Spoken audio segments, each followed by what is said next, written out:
and thank you all very much for being here with us today.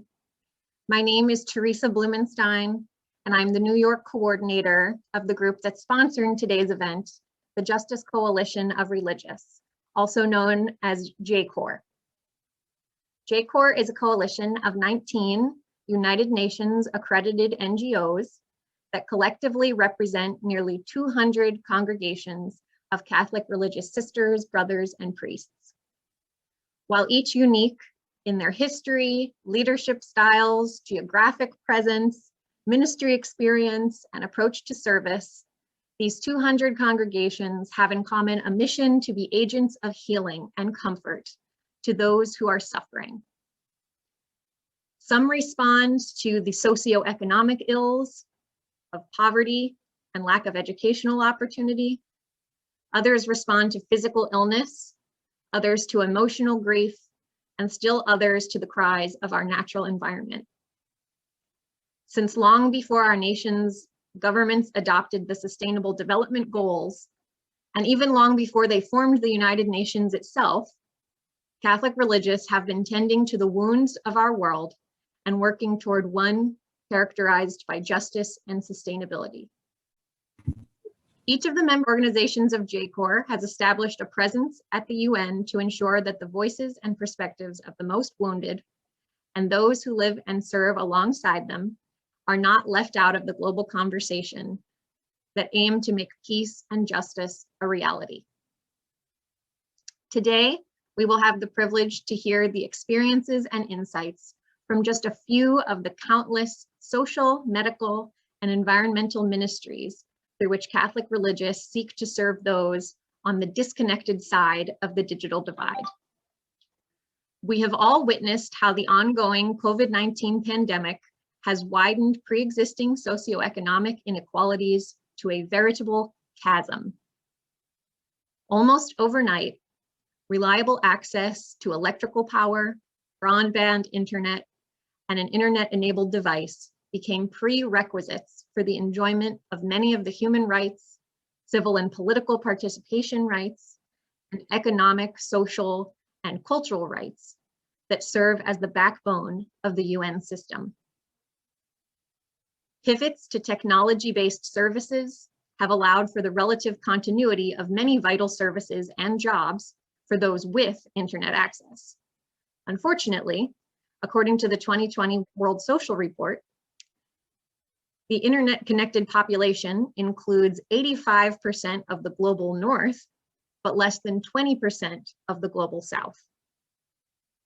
For those on the disconnected side of the digital divide, where today's presenters have been serving, education, employment, and participation in public life have all become less accessible than ever. Today, our presenters will take us on a tour around the globe to show how their communities they serve have experienced digital disconnection and to offer some of their strategies for bridging that digital divide to continue providing vital services where they are needed most. So now we'll get underway with the first stop on our whirlwind global tour, which will be Nigeria and the Democratic Republic of Congo, through the sharing of Sister Lorraine Connell of the Sisters of Notre Dame de Namur. Sister Lorraine is joining us from Massachusetts in the United States of America, where she serves as the General Treasurer for her congregation, a post she has held for nearly 20 years. Sister Lorraine has, however, applied her doctorate degree in economics far beyond the financial books for her congregation. Today, she will be sharing about her experience founding and sustaining the Sisters of Notre Dame de Namur's African Photovoltaic Project, which evolved from a 2002 general chapter meeting of the congregation, in which they were called to establish equal access to information and communication through technology. So Sister Lorraine, you have the floor, and we are eager to learn. Thank you very much, Teresa, and thank you to all of you for your time this afternoon, this morning, this evening. I see a number of my own congregation on board, so I say thank you to you all for your support. So as Teresa said, we are Sisters of Notre Dame de Namur, and our founders told us is to teach them what they need to know for life. We have been at this project since, excuse me, since I began my job in 2002. Our founder is Saint Julie Billiart. Some of you may be familiar with her. We were founded in 1804 in France. She responded to the call to commit her life completely to God and to spread the message everywhere that God is indeed good. We began in a time of upheaval in France. And when the Bishop of Amiens wanted St. Julie to remain a diocesan order, she said, no, I don't think so. I have a vision for the world. We are called to have hearts as wide as the world. And so she moved to Belgium, Namur, where the bishop welcomed her. We are currently in 5 continents, North America, South America, Europe, Africa, and Asia. Our mission is to express in our time, as Julie did in hers, that God is good. And the origin of this project was me. You can see that in 2003, myself and the new Superior General, we came on board at the same time at the General Chapter in 2002. And she, excuse me, she said to me, this is your job to answer the call of the General Chapter to provide equal access insofar as possible to technology. Because at that chapter, the sisters from the Global South said, hey, what about us? You can talk to each other any day you want, all the time, and we are still using ham radios, and it takes a month for us to get a letter in the post. So what about us? So the job came to me, and the first thing that I needed to do was to go and see what was the situation. So you can imagine that the needs were very clear, very quickly. In order to have access to technology, there had to, first of all, be electricity. There was only kerosene lamps in many of the houses, so that homework was done, preparation for schoolwork, surgeries, babies being born. All of that happened with kerosene lamps. In terms of water, you'll be familiar with this as well. There had to be a fire, boil the water, carry the boiled water to where it was needed, or filter it for drinking. Communications was difficult, if not impossible. So this you'll see, this is a picture of a road in Congo. So in order for our family to contact each other, if some of the youngsters had moved into the cities, it was impossible. It sometimes took several days to reach a destination over such roads as these, which were really one mud hole after another.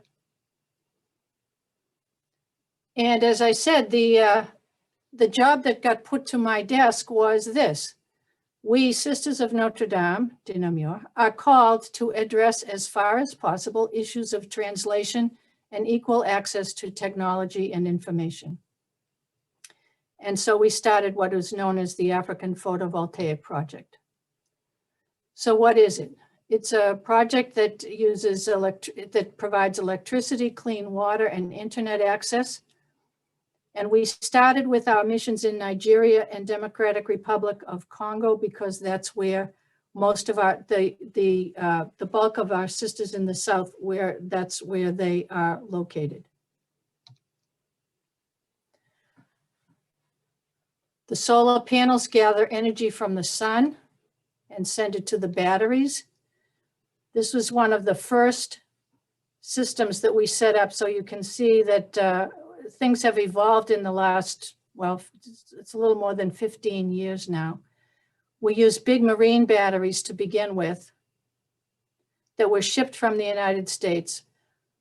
But for the most part, our electrical engineer, you'll see the fellow on the right-hand side of the left-hand picture is Louis Casey. He's been with us from the beginning.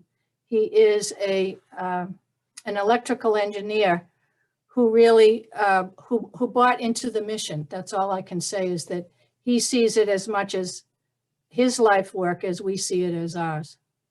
So we are blessed with Louis.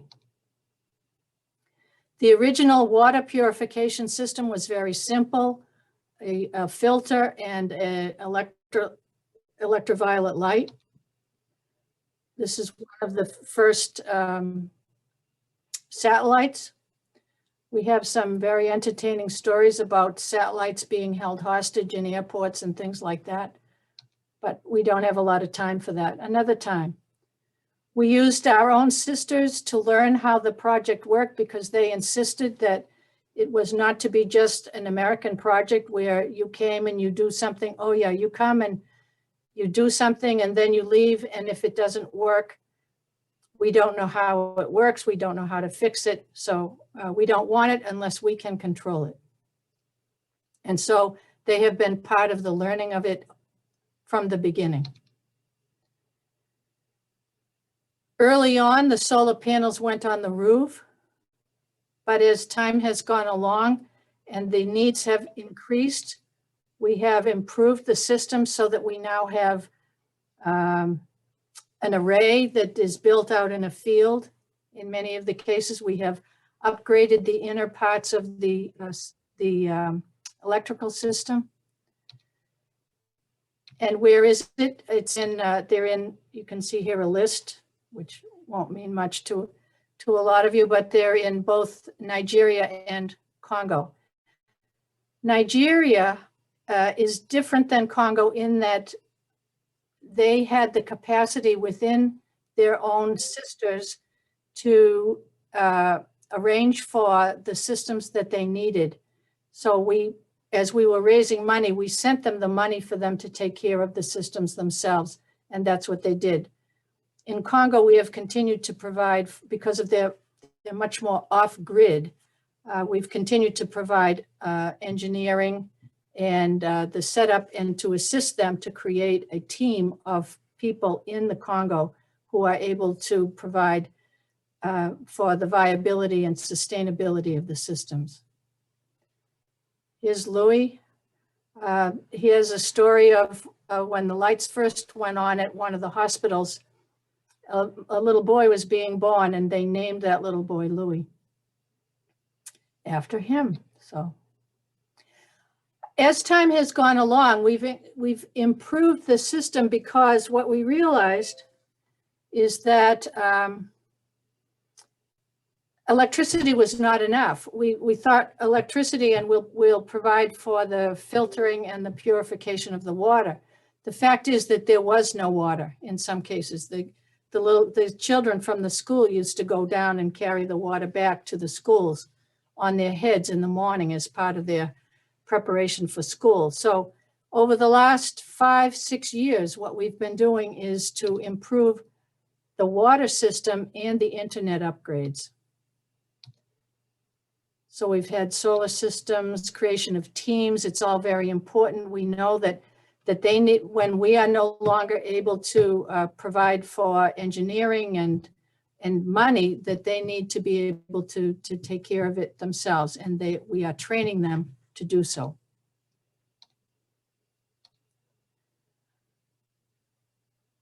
In the year of the pandemic last year, the project has been slowly continuing with an emphasis on the total upgrade of water systems.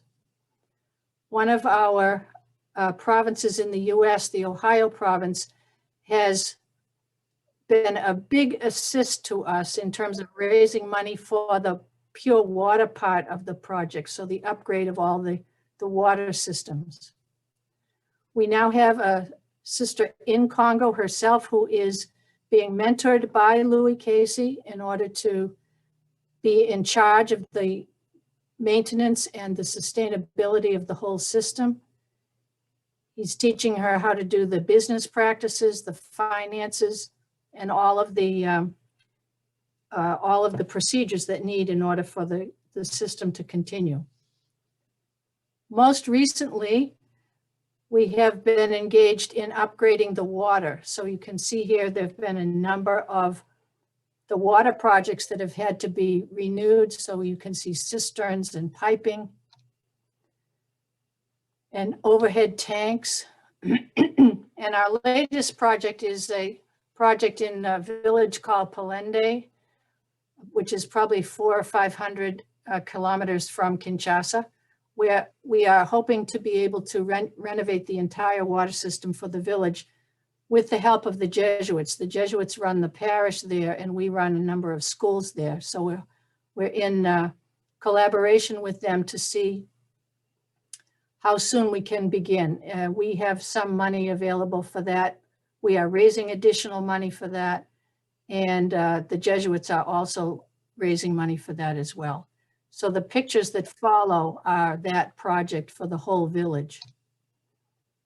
There is a spring at the bottom of a hill, which provides a lot of water, but the problem is getting the water from the spring up to the top of the hill, as you can see. And there are some big old water tanks there that are going to be renewed as part of the project. One of our sisters who was there she was originally from Alabama, she worked her entire life to try to get this water project. Well, she taught at the school as well, but she worked for a long time to try to get this water project renewed. And we're doing it in her memory, Sister Margaret Good. So we dream of continuing the project to be able to maintain it. And we are very, very grateful for all of those who have helped us. I won't go through all of this because I'm probably running out of time. And the sisters are tremendously happy and thank us all the time for our support, as are the children in the schools, the mothers in the clinics, and the patients in the hospitals. So I thank you all for your time, and I'm going to turn it back to you, Teresa. Thank you so much, sister. That truly exemplifies the idea that you began with, which is answering a call to have hearts as wide as the world. And of course, that means if you manage to achieve having a heart so wide, then you're also called to heal the many divisions that exist within the world as divisions within yourself and your own heart. And that's clear in your approach of collaborating with other religious who are present in the places where you've been doing work, and also your emphasis on kind of the local ownership of the project, ensuring that it can be sustained and run and led by the local community, so that it can have real life on its own at the grassroots. Thank you so much for sharing. And from West and Central Africa, we'll now travel south to hear from Sister Coltrita Moya of the Religious of the Sacred Heart of Mary, who is joining us today from Choma, a town in the southern part of Zambia. She is a teacher by profession, specialized to teach students with visual impairments. She worked in St. Mulumba School for special needs for 11 years, first as a class teacher, and then up to last year as a head teacher. She's currently serving on the Board of Management for St. Mulumba and as the RSHM leader for the area of Zambezi. Today, she will share with us the experience of educational interruption during the COVID-19 pandemic for the St. Mulumba school community. Sister Coltrita, the floor is yours. As you can see, there is St. Mulumba Special School, which is run by the Sisters of the Sacred Heart of Mary. It was opened 36 years ago on the 11th of February by the Sacred Heart of Mary Sisters, specifically by Sister Philippa O'Sullivan, who is now living back in Ireland And I think she's around. I saw Philippa. Philippa, thanks a lot and hi. So St. Mulumba Special School is in the southern province of Zambia, in Choma district. This is about 300 kilometers from the capital city, which is the city of Lusaka. So this is situated in the Catholic Diocese of Monze, and it is actually under the Diocese of Monze. The Secretariat of Mary Sisters were agents of the school. The school has the capacity of 210 students, and it runs from grade 1 to grade 12. Though in the beginning, it only ran from grade 1 to 7, but eventually we added up the secondary part because of the great needs in the region. And we are still expanding the school. We are still building up the secondary sector. And we hope eventually it will cater for about 250 students with disabilities. And we have students with vision impairments, hearing, intellectual, and other physical disabilities.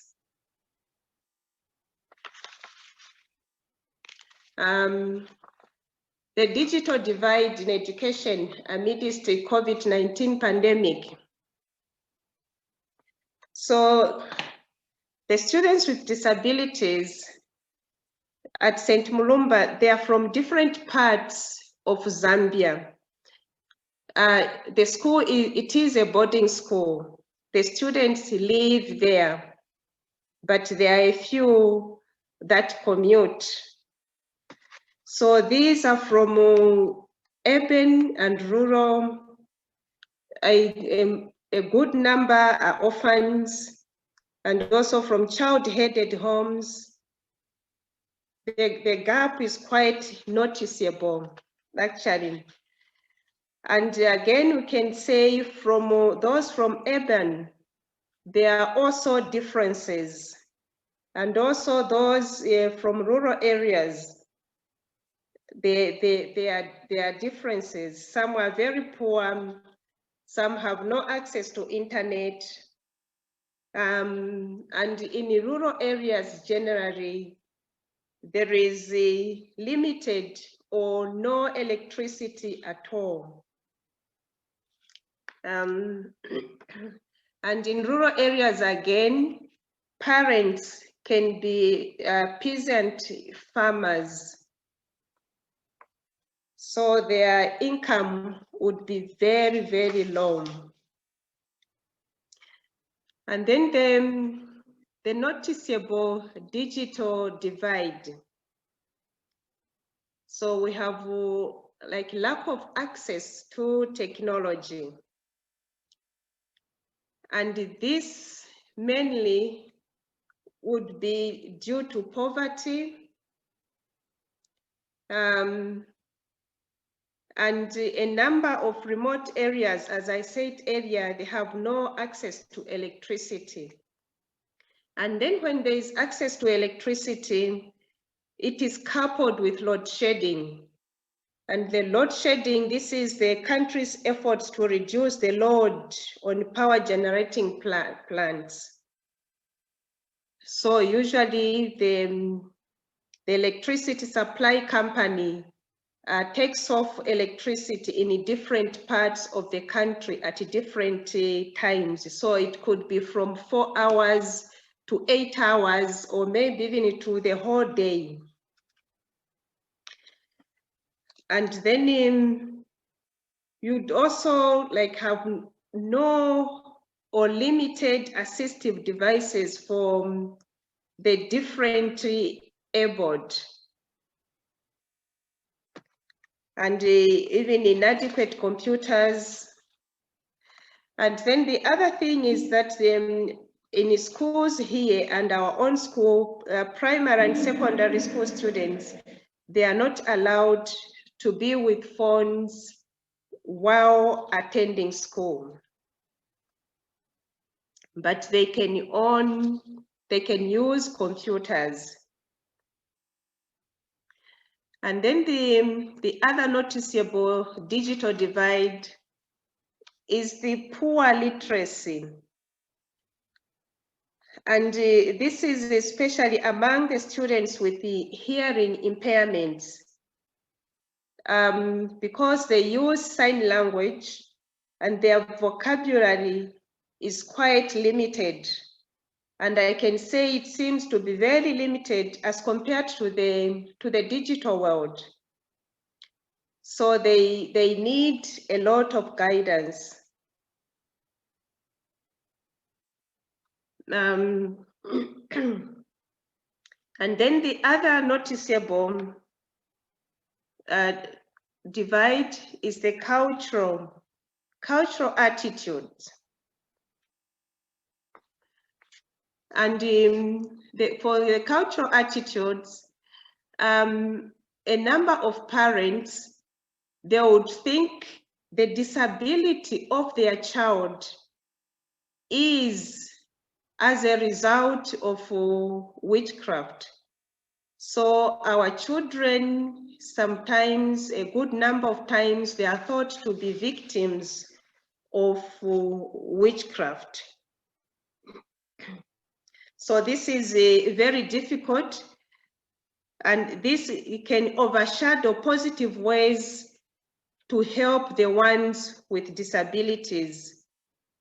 So instead of focusing on the rehabilitation that the student with the disability may need, but then back in the communities, they would be thinking of taking the child maybe to a witch doctor, or going around looking for prayers to what we call, like it's called now, prophets. And then during the lockdown, and this was the last year, our lockdown began in March, when the schools just closed abruptly. So the majority of the students in St. Mulumba's, they have no access to computers, especially at home. But in school, there are some computers. So no learning continued for them while they stayed at home. So the gap there became even wider. And generally, it takes a lot to teach the students with disabilities, especially the ones with hearing impairments, and also those with intellectual impairments. So they need a lot of time. They need a good bit of contact with the teachers. Yeah. And then the students in non-examination classes, they stayed home for about 6 months. And those in examination classes, and these are students in grade 7, grade 9, and 12. These stayed home for about 3 months. So this was quite a long time for them to stay away from school with no other way to help them to continue their learning or their studies. So they lagged behind. And our students did not only miss out in academic work, but also extracurricular activities like sports, and also other fairs where they have to compete with other schools around in the province and also the country at large. And our students, they are really good when it comes to sports. They really outdo themselves. We've had a good record. Our students, they have come back with trophies as they compete with other schools. And also we have managed to send some for Special Olympics. And quite recently, we had one boy who participated in Abu Dhabi and he came back with a gold medal. So this is these activities are very good. They uplift our students' spirits. And then bridging the gap. What have we tried as a school to do to help our students catch up, and especially with technology? So teaching of ICT is done from first grade to junior secondary. And then we have increased access to the computer laboratory so that our students can have a lot of practice, because this is during school, this is the only time really for many when they can have access to computers or even get to do work using computers. And we have also encouraged teachers to develop computer skills so that they can help our students better. And then we have also installed the speech software, specifically the JAWS software in our computers for the vision impaired.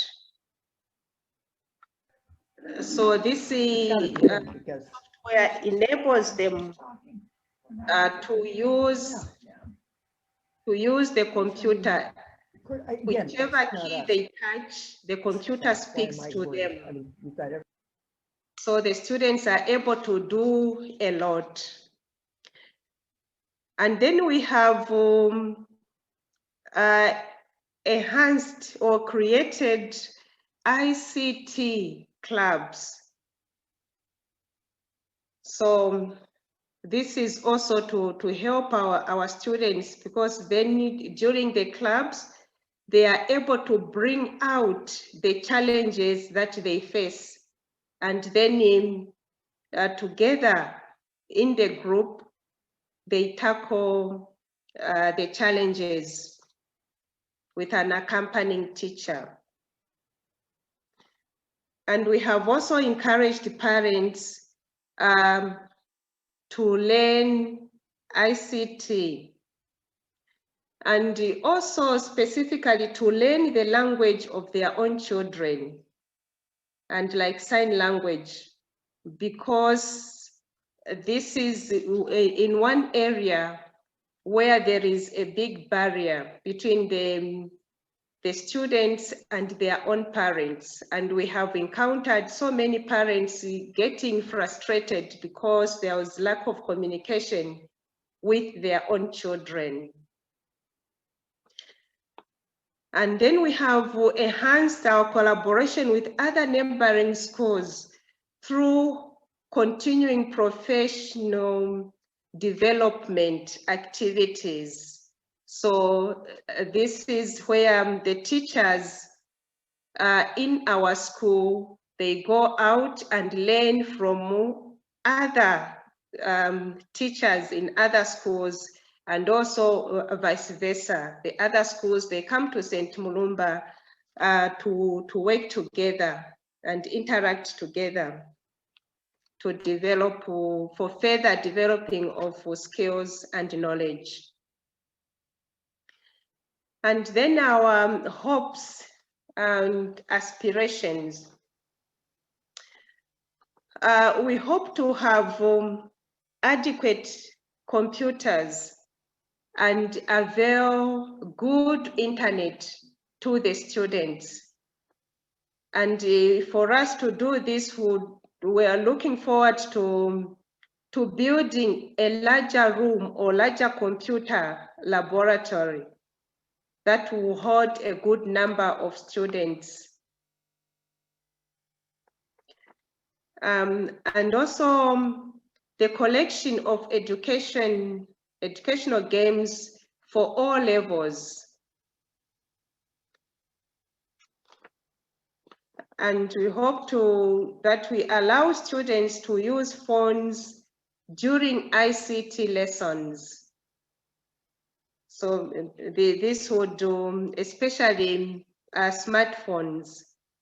So they would beef up, like the lack of, if we don't have adequate computers, then the smartphones would help in the learning and the teaching.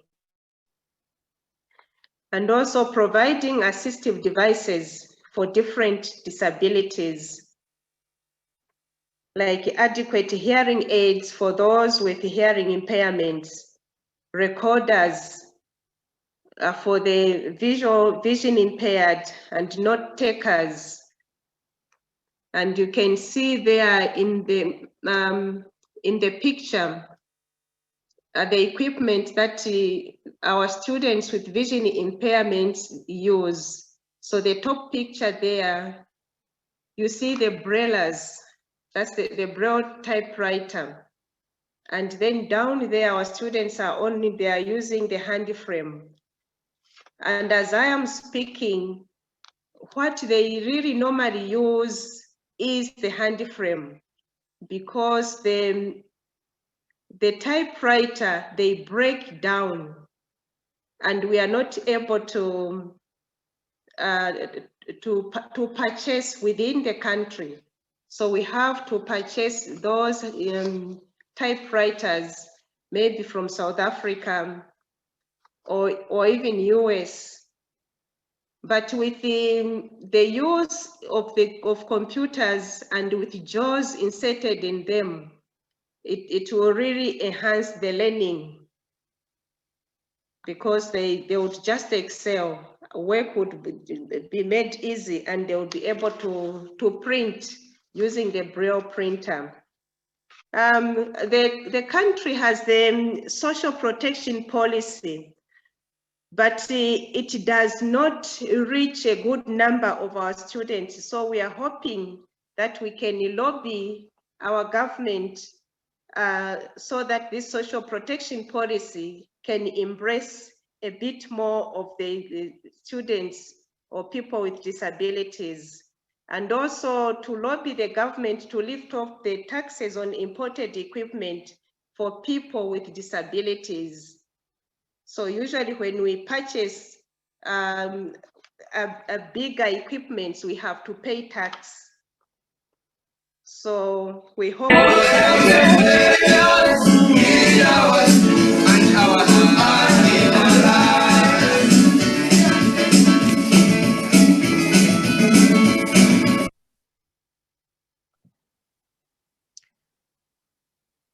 Thank you very much for that excellent presentation, Sister Coltrita. And you've really taken us into the space and helped us to understand the complicated interplay of many factors, cultural factors and government roles in the load shedding concept that you mentioned, and also the role that government can play in collaboration with schools and other service providers in really reaching out and recognizing the particular equipment, software that can support the learning of students with visual and hearing and other impairments.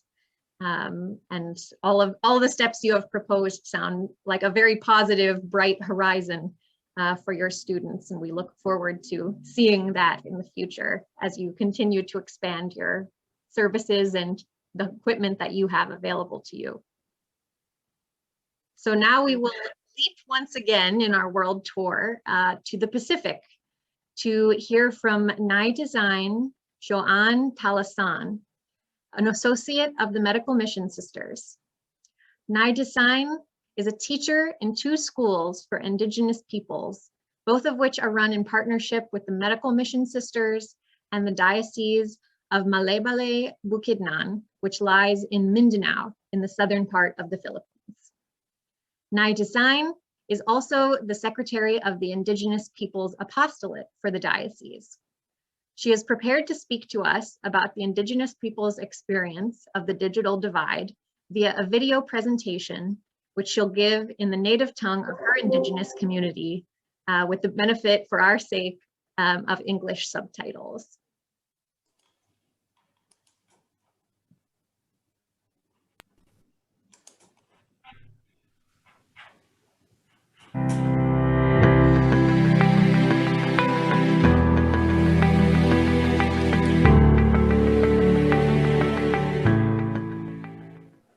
Madagway hamaal daw inyo alan, yan si Nai Design Joanne Gairan Talasan sa Buaha Hintolo Kalumad Higaunon dinita probensya ta Bukidnon. Isip ko sa Kalumad, dako kaayo ang akong kasinatian diha sa pagbago sa panahon. Ilabi na karon nga panahon na nga ang mga tao sa syudad dako na kaayo og kabaguhan. Samot na gyud kakabiyaan ang mga lumad diha sa mga balita, paggamit sa gadgets o uban pa nga bagong teknolohiya. Ilabi na nga nay mga katilingbang lumad karon nga wala pay kuryente, walay signal, unya wala pa gyud sila makakita o mga gadgets nga magamit diha sa pag-internet, no? Sa napod sila, kung naaman sila cellphone, na lang cellular phone nga keypad, kung naaman sila touchscreen, di pod sila kahibalo kung unsa ang ilahang unsaon kini paggamit. Busa dako kaayo og impact sa mga lumad kining ginatawag nato nga digital divide. Sa kasinatian karong panahon na ilabi na sa pandemya, no? Daghan kaayong mga lumad nga mahadlok magpa-ospital. Lisod kaayo sa ilaha ang ano sa syudad tungod kay dili sila kahibalo sa mga protocol. Wala pud gyud dito sa ilaha ang nagbaligya og face shield, face mask. Kung naaman mahal pud kaayo. So sa ilaha lisod kaayo ang pagpa-ospital kay ang sa ilang kasinatian ug nadunggan kaning sunugon lagi daw kung ilabi na kung ma-infected ka sa virus. Diha sa mga katilingbang lumad, dako kaayo ang impact, no? Ilabi na karong panahon na nga ang Department of Education naghatag or nagdeklarar og online class o modular class. So samot na gyud nagkalisod ang mga lumad, no, sa ilahang katilingban kay kinahanglan sila magpagilit og gadgets para sa ilang college student, high school student o uban pa, no, nga mga anak nila nga naa na diha.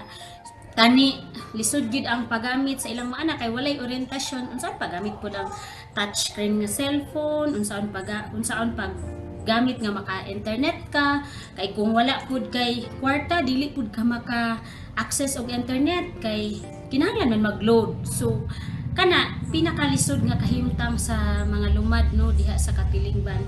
Napoy mga katilingban lumad nga walay signal, walay mga gamit nga kanang mamahimong makakita o maka-access sa mga dapat unta makita nila nga importante sa ilang kinabuhi. Ang pananglitan niini, no, sa katilingban lumad, no, sa Sinandiga, no, nga walay kuryente, naay signal pero tawag na mo gipalit-palit ra sa hangin. Dako kaayo siya og kanang impact no sa katilingban nga wala gyud ni ini. So kasagaran sa ilang mga anak mag-working student dito sa syudad para masuportahan ang ilang pagtungha. Sa ilaha walay kanang ang mga inahan, amahan wala dili ka balumubasa, dili ka balumusulat.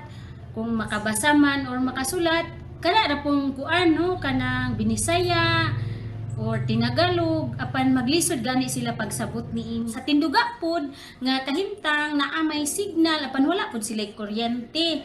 Kung naaman sila gadget, parehas gyapon sa sindigan, kanang keypad gihapon. Kung naaman sila touchscreen nga cellphone, apan wala sila orientasyon kabahin sa unsay mga gamit pa niya ng cellphone nga touchscreen nga pwede di sila maka Google browse or maka Wikipedia, wala na ang ilang ang nahibalan social media nga YouTube o kaning ginatawag nga Facebook. Strategies nga ginahimo moadto sa mga katilingbang lumad aron pagbisita, pagtudlo og kanang pag modular class no kanang tawag ginas tuturan ang mga bata diha sa unsaon pagsabot sa module o niya kaduha kanang pag kuan nila sa kanang pagpatarpulin sa mga protocol para lang ilang mahibaluan unsay kanang unsay tinuod aning novel coronavirus unsaon paglikay unsay protocol sa gobyerno kana no mga challenges nga kasinatian sa mga lumad kanang ilabi na no sa ako ang kabahin nga isip ko sa kalumad nga kanang kuan gyud kanang naedukar unya ang challenge ako unsaon nako nga ang katilingbang lumad tagaan og impormasyon nga kanang dili piki kanang tinuod no o challenge pud sa mga lumad nga mamahimong unsaon nila pag has-has unsaon nila pag kuan ba sa ayag sa usa ka impormasyon nga tinuod o dili piki. So ang ako alang pangandoy alang sa akong mga kaigsoonang lumad nga mamahimo silang magmalikon, magmalahotayon kay aron kining tanang challenges nga amo ang giatubang karon amo rang malagpasan. So dako kayo ang oportunidad nga makapaambit ko sa inyong tanan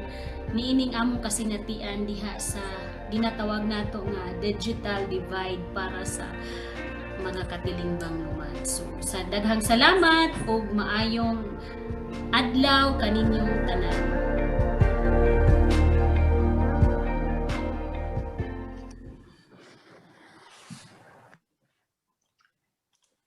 An excellent presentation, and I want to point out that Nai Design is on the line with us, despite the fact that it is the middle of the night in the Philippines. She is deeply dedicated to being part of this event, as you can see by the preparation that went into that presentation, which highlights, in addition to this big term of a digital divide, I think that within that, we encounter many other divides, being the urban and rural, the cultural divide that challenges Indigenous communities to get equal access to services that other communities are able to access, and also an intergenerational divide that so many adults and parents of students do not have a background in technology that allows them to support their children, and children are learning it on their own in a sense. So all very important aspects to be addressed if we are to really bridge this larger term of the digital divide. And thank you so much for being with us, Nai Design. It's really a lovely presentation. And from there, we will hop again in our journey around the world, this time over to the Americas. And we are being joined from Ecuador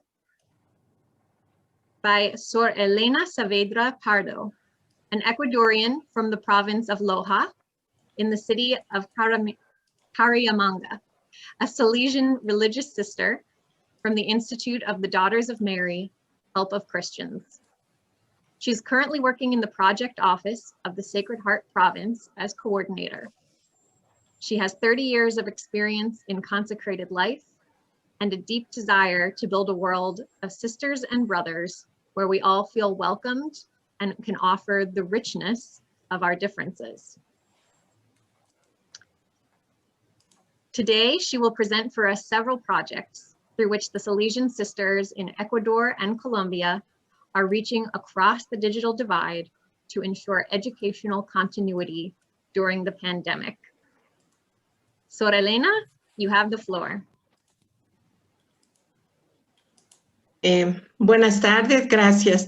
Buenas Good tardes. afternoon. Good afternoon, To all of you. everyone. Thank you. Gracias a esta oportunidad que me dan de Thank poder you Thank for you this for this opportunity to share with our you the small experiences here in experiences we America. have been carrying I'm on very in the grateful Americas. to I would like to Roberto, who was my thank the person from and Father Father Thomas, Thomas, the the representative, the Salesian of the United representative before the who were the UN, who contacts, was one who of the two opened these contacts who doors opened for the doors me for to be me able to to be share this able to share experience. two of Two these experiences, experiences. one that we're living One of here these in Ecuador, experiences is placed and in one Ecuador, that and we the are other living one is in Colombia. Colombia. And both of them depend on our congregation. And as I told you, I am a daughter of Mary Auxiliary, and we belong to the Salesian family. The Salesian family has 32 branches, and one of them is the Daughters of Mary Auxiliary. And I would like to start presenting these two projects to you, with which we try to overcome this digital divide and the lack of flexibility and means that our communities have to have access to IT means and to internet. First of all, I would like to start with an introduction, who we are, and then I would like to present the case of Ecuador and then the one of Colombia as an introduction. Bueno, la introducción sería que las hijas de María Auxiliadora estamos... The Daughters of Mary Help are present in two countries in the Americas, and we have around 1,382 local communities. We are present in 23 countries. And in those 23 countries, there are around 3,478 sisters and 471 communities, which comprise 31 provinces. Next slide, please. Well, our mission, or the way we develop our mission, is an educational one centered in young people around 4 axes: mission, pastoral work, educative work, and work on the peripheries. Directamente lo que tiene que ver con los colegios. And we work mainly in schools, but we also have pastoral work, catechesis, etc. Some of our communities don't work at schools, but are centered in pastoral work. In Ecuador, we work with children in precarious situations, children that have to flee from their families because of different situations, and it's mainly children who have been kicked out of home.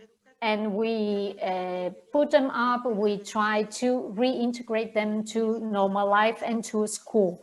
And this is our mission.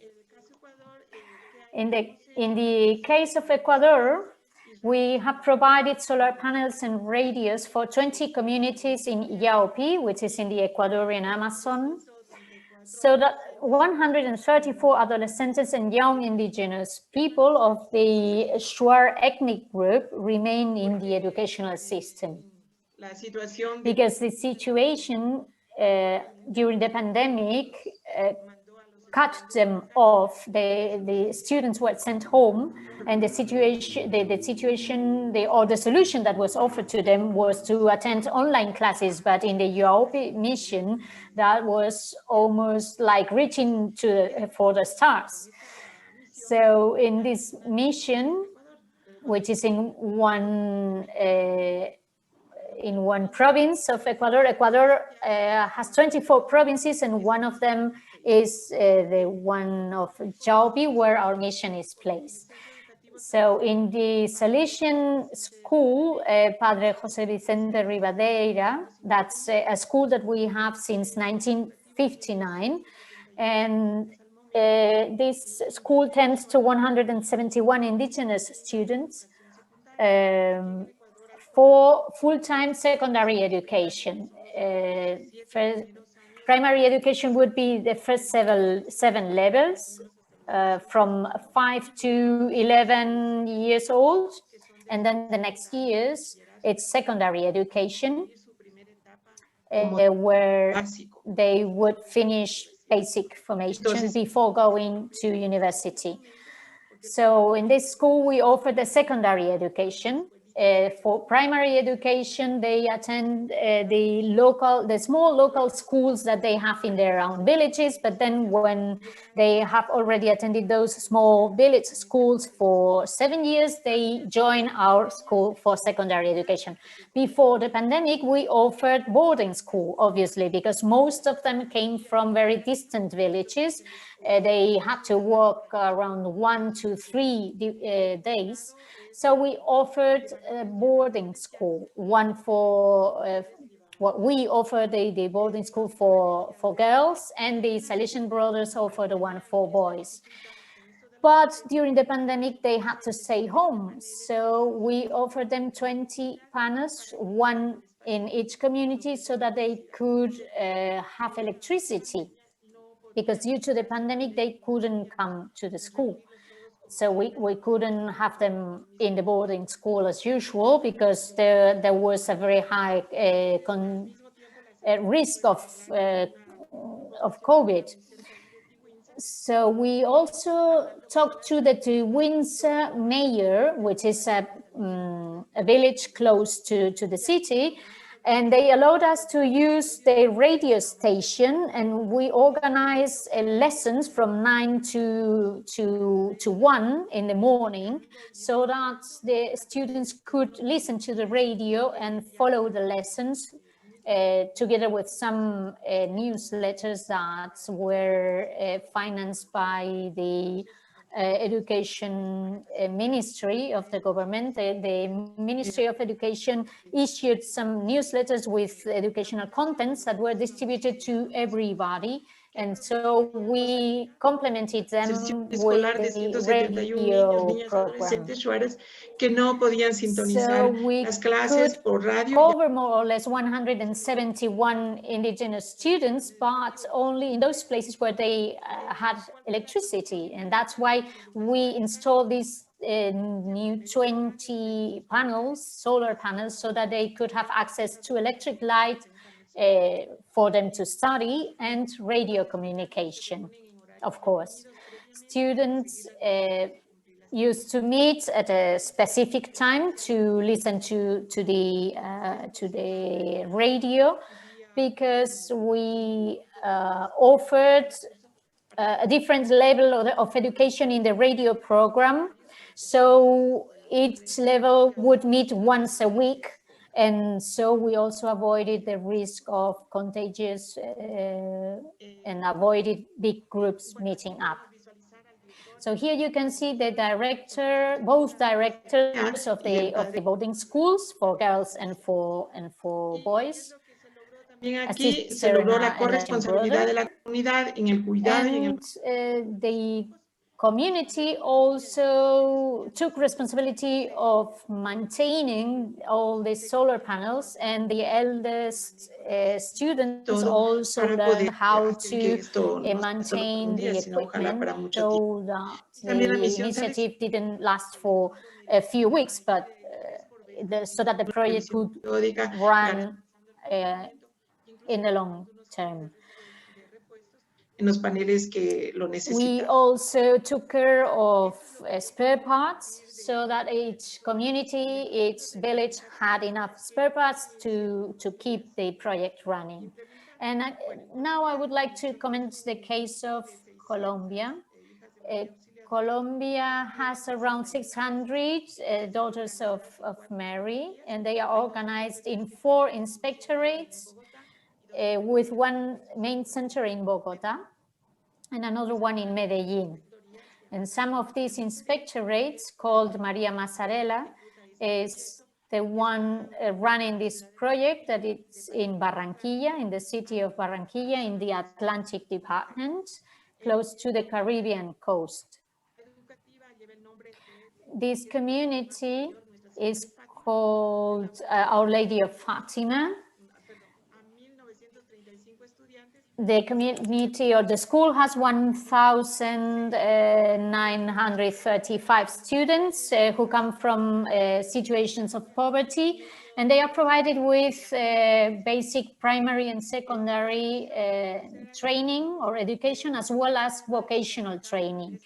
The program was concentrated in 3 main areas: the students who didn't have access to devices, the second one was the teachers who didn't have access to devices either, and the families who had the same problem as well. So these were the 3 main areas. So first problem was to give connectivity to the students, to the parents, and to the teachers. And so we established a lending program for devices. We also lent them SIM cards, SIM cards, so that they could access internet. And the teachers also received computers as a loan. We were able to offer IT courses, first of all for the teachers, then for the students, and then for the parents. We also conduct peer-to-peer technology training among students. We use the community radio program to teach classes to primary students in rural areas of the Colombian coast, and we also we printed and delivered written academic material to students who have no access to an internet connection. And the second part of the approach was to accompany families to provide them with basically technology training so that they could accompany their children. And we also train them how to react to the contents that are accessible through the internet. And we also established one online pastoral program called Coexistence and Peace. And we also established a presence in online social networks. And I think this is easily summed up with one sentence by Don Bosco: "One thread is weak, but joined with others, it can hardly be broken." And this is what I wanted to share with you today. Thank you for your attention and listening. Muchas gracias, Sorelena, for that excellent Thank you very much. sharing. We are so grateful to learn about the very organized and multifaceted approach that the Salesian sisters are taking in Ecuador and Colombia. And I think you are right about the visual of one thread and many threads. I saw running throughout your entire presentation the idea of many members of the community reinforcing one another, binding themselves together to add strength and resilience in times of challenge like the pandemic, whether it's the peer-to-peer learning, students supporting each other and their families, local community taking ownership of the equipment for their community to ensure a sustained connection to the internet or to electricity. All of it clearly speaks to this idea of binding for strength. So we encourage you and thank you for the work that you are doing in both of those places. And now we'll move finally back to the Philippines once again, to another video presentation, this one coming from 3 members of the Society of the Sacred Heart, Sister Bethany Soleza, Sister Lizette Santillan Paz, and Sister Joy Luz.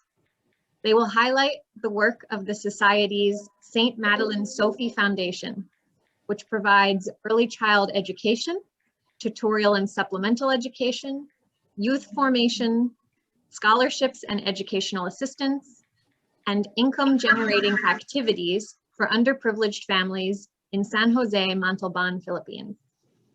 This presentation by SMSF President Bethany Saleza, SMSF Executive Director Lizette, and the Society's JPIC, which is Justice, Peace, and Integrity of Creation Learning Hub, Coordinator Joy Luce, shows how the foundation and the local community are working to overcome the digital divide that has been deepened by the COVID-19 pandemic. The sisters will also explore how technology, when used as a tool for solidarity, can help create bridges and provide opportunities for immediate response in moments of disaster and crisis. So now for our final video presentation.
St. Madeleine Sophie Foundation is a foundation begun by the Sisters of the Society of the Sacred Heart in the Philippines as a way of living out our educative mission in situations of poverty. Inspired by the spirit of St. Madeleine Sophie Bara, SMSF started a scholarship program for college students in various schools in the city of Manila in 1975. Through the years, it has evolved into an educational center in Rodriguez, Rizal that serves children from age 3 years to young people in their college level. Through SMSF's program and activities, we desire to empower communities to become self-reliant, protect people's rights, and promote well-being.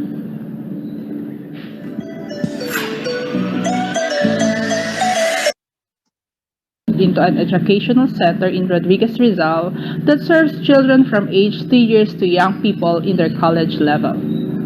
Through SMSF's program and activities, we desire to empower communities to become self-reliant, protect people's rights, and promote well-being.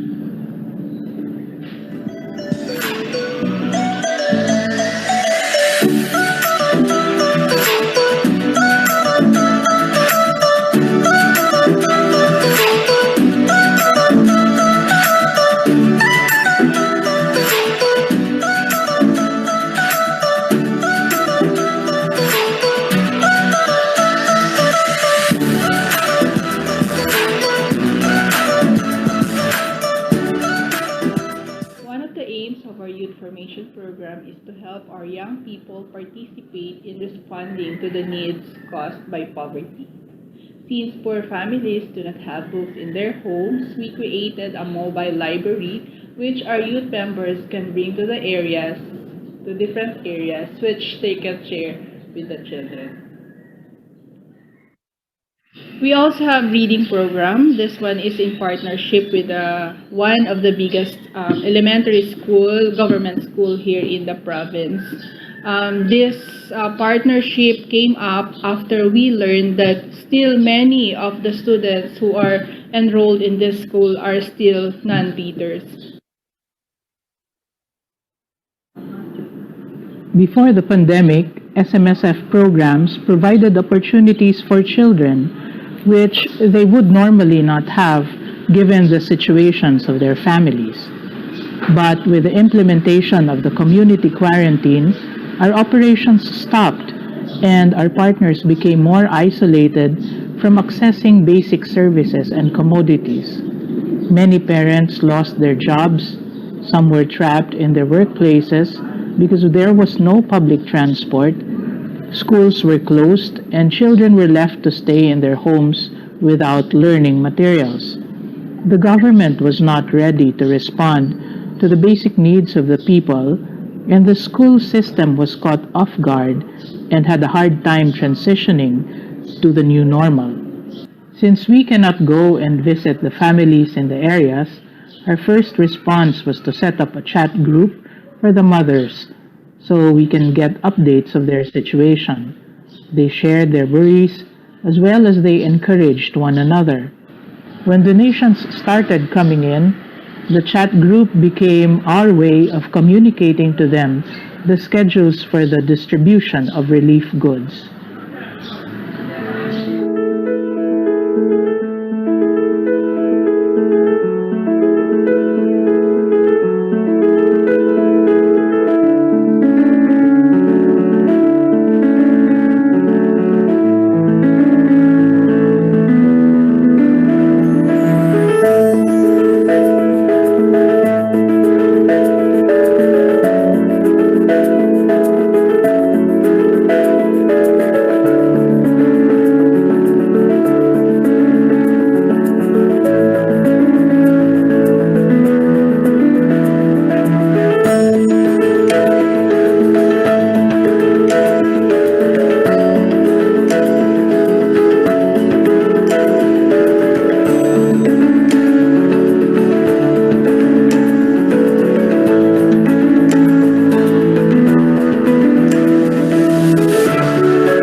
One major concern for our scholars was how they would be able to attend to their online classes without the proper gadgets and stable internet connection in their homes. A simple post on Facebook about this particular need of our scholars helped us raise the funds that we need so that we can provide laptops for 6 scholars.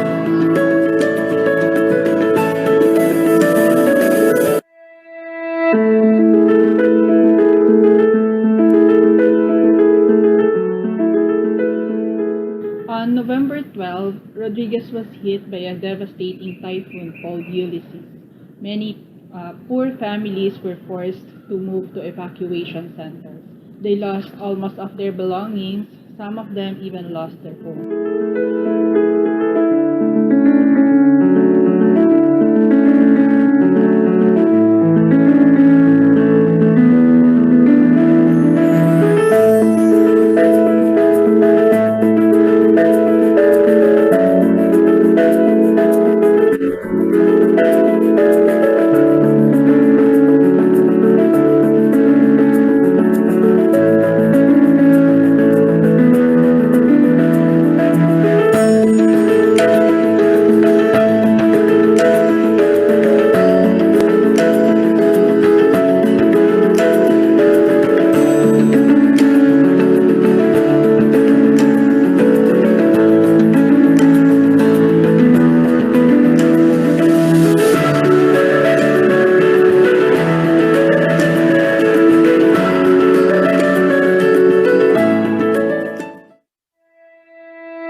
Well, a big thank you to the Society of the Sacred Heart for that absolutely beautiful video.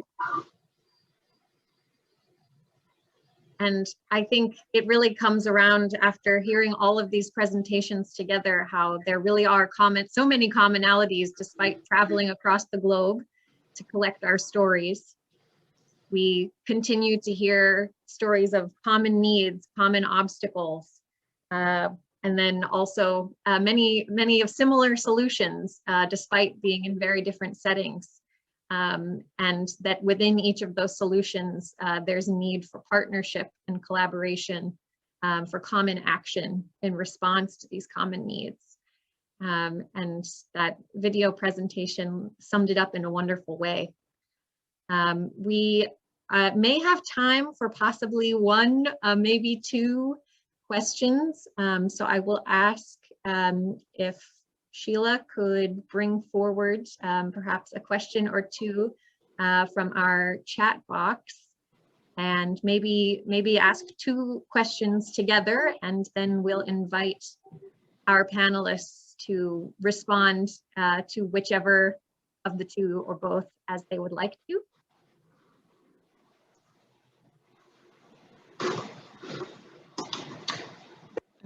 Am I on unmute? Can you hear me? Okay. Well, we only have two questions. And the first one is from Thomas Palithanam. And it is this: what can be done to make our need-based interventions help us to do need-based advocacy or human rights advocacy with governments in the countries where we work?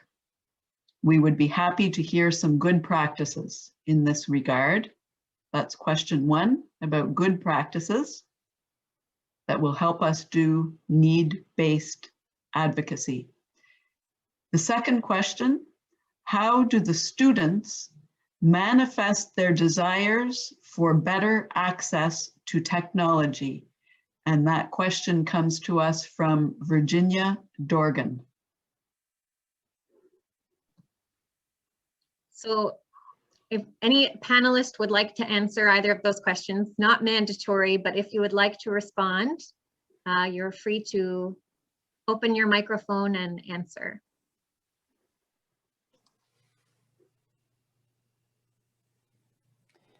This is Sister Lorraine.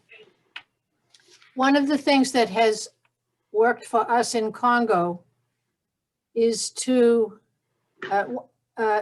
invite the local government, whether it's the tribal chief or the tribal representatives, in to be part of the ribbon cutting or the setup, so that the systems that we have, whether it's electricity or internet, is available to the wider community as well, so that they're one of the concerns when we were beginning was, aren't you afraid that somebody's going to take over the system or all that? And I think it's been up to our own sisters in the locations there to set up good relationships with the local neighbors, whether it's the priests in the parish or the shop holders or whatever. That it's all about the relationships, I think, and to work with whoever is the local government to create harmonious and sharing of the resources. Excellent. Thank you, Sister Lorraine. Would anyone like to answer the second question that Sheila brought forward?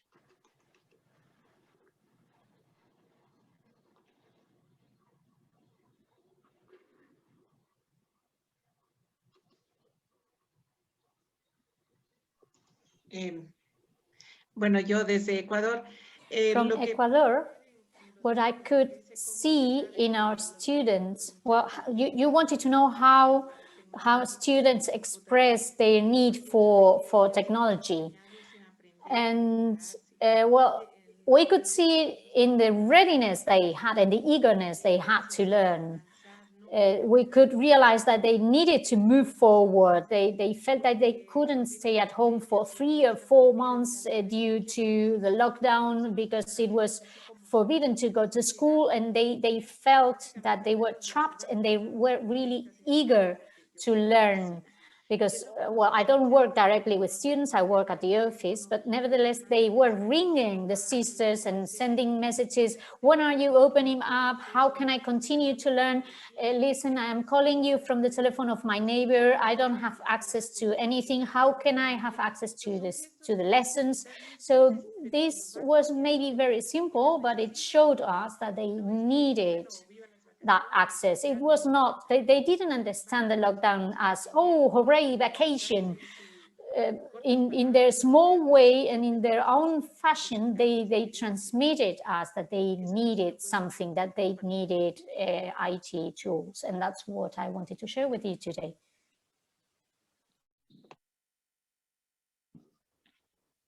Muchísimas gracias, Sorelena. And now unfortunately, we are just in the last few minutes of time available to be together. And so I must call us to a close with regret.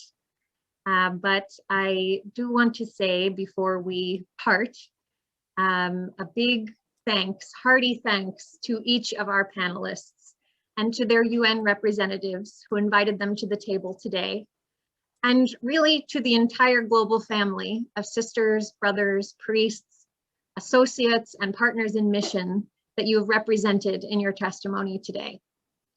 Your ongoing witness to both suffering and solutions in your respective communities is both a reason to hold on to hope for a digitally united world and an inspiration to go forth and actually deliver it. To that end, I would like to make a proposal to everyone gathered here today to please take time to read and consider adding your individual or organizational signature to the Civil Society Declaration for this 59th UN Commission for Social Development, of which this event is one small part. And I'm putting in the chat box now the link that will allow you to read that declaration and to sign it if you wish. It was collaboratively drafted among a large team of non-governmental organizations, including our religious NGOs at the UN, to ensure that the highest priorities of the people would be read into the record of this UN conference. And this is the first time it's been open to the public for endorsements.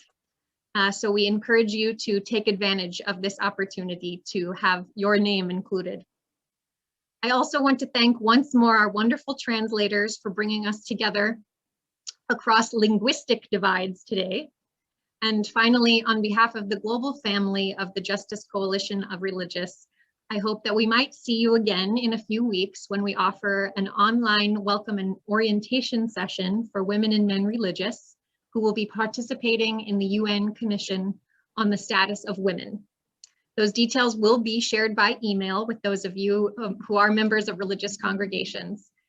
So until then, thank you very much for all that you do, and stay healthy as you do it.